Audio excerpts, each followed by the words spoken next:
Marcos capítulo 4, verso 3 em diante. A parábola do semeador. E Jesus disse assim: Ouvi, eis que o semeador saiu a semear. E aconteceu que, semeando ele, uma parte das sementes caiu junto ao caminho. Vieram as aves dos céus e a comeram. A outra parte caiu sobre os pedregais, onde não havia muita terra, nasceu logo, porque não tinha terra profunda. Mas, saindo o sol, queimou-se, porque ela não tinha raízes, e secou. A outra parte caiu entre os espinhos, e crescendo os espinhos a sufocaram, e ela não deu fruto. Mas a outra parte caiu em boa terra, vingou, cresceu, e produziu a 30, outro a 60, e outro a 100 por um. E disse-lhes: Quem tem ouvidos para ouvir, que ouça. Nesse ano nós estamos trabalhando a importância do solo, a necessidade dos frutos e o lugar da semente. No ano dos frutos, nós estamos trabalhando a importância de sermos um bom solo para que possamos produzir frutos que permaneçam para a glória de Deus. Jesus vai, nesse início de parábola aqui, logo depois da parábola, Jesus vai censurar a dificuldade dos discípulos em compreender essas ilustrações. Assim que Jesus termina a parábola, os discípulos o chamam à parte e vão perguntar para ele o que significava aquilo. É curioso pensar que, mesmo tendo andado com Jesus 3 anos e meio, mesmo tendo sido testemunhas de muitos milagres, os discípulos de fato só foram entender quem era Jesus e qual era a natureza do reino após a sua morte, ressurreição e depois que o Espírito Santo veio em Pentecostes. E por que os discípulos tinham tanta dificuldade de entender a mensagem de Jesus?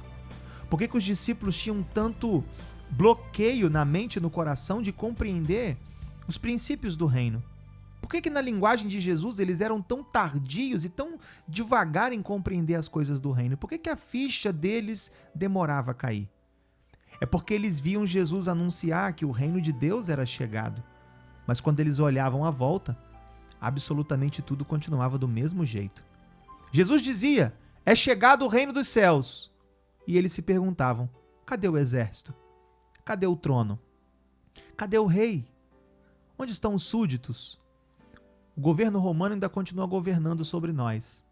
As coisas pareciam ainda não se encaixar e tudo permanecia ainda muito confuso.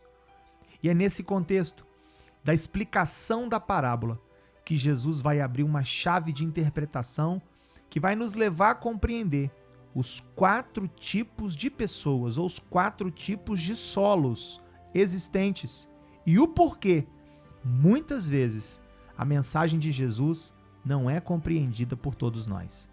Jesus vai falar do solo que cai à beira do caminho, da semente que cai à beira do caminho. Jesus vai falar sobre a semente que cai entre as pedras. Jesus vai falar sobre a semente que cai entre os espinhos. E Jesus vai falar sobre a boa terra. E ao longo da semana, eu quero te convidar, quinta, sexta, para você continuar com a gente. E ao final dessa parábola, a gente vai conseguir discernir e dizer que tipo de solo, que tipo de coração é o nosso. Que não sejamos tardios para compreender a mensagem, que sejamos uma boa terra. Eu quero te convidar para orar. Nós vamos continuar durante a semana essa mensagem, mas agora, se você puder, pare o que você estiver fazendo. E eu te convido, vamos juntos elevar o nosso pensamento a Deus em oração.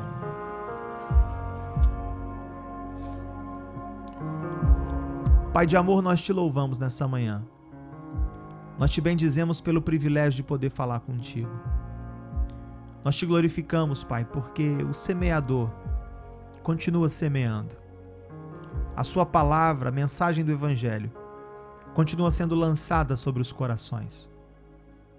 E nós queremos, à luz do texto, à luz ainda do que vamos falar, nós queremos ser a boa terra. Aquele e aquela que recebe a semente da palavra e produz muitos frutos para a sua glória. Nós não queremos ser aquele solo que recebe a semente e a vê cair pelo caminho. Nós não queremos ser aquele tipo de solo rochoso, duro. Nós não queremos ser o tipo de solo tomado pelos espinhos. Por isso, ó Deus, em nome de Jesus, nos dá um coração sensível à sua voz.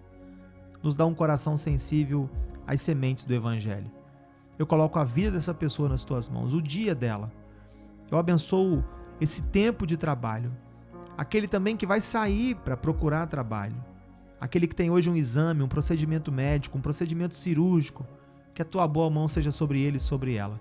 Que o Senhor nos abençoe e que possamos gerar muitos frutos, frutos que permaneçam. Nós oramos nessa manhã agradecidos. Nós oramos no nome poderoso de Jesus.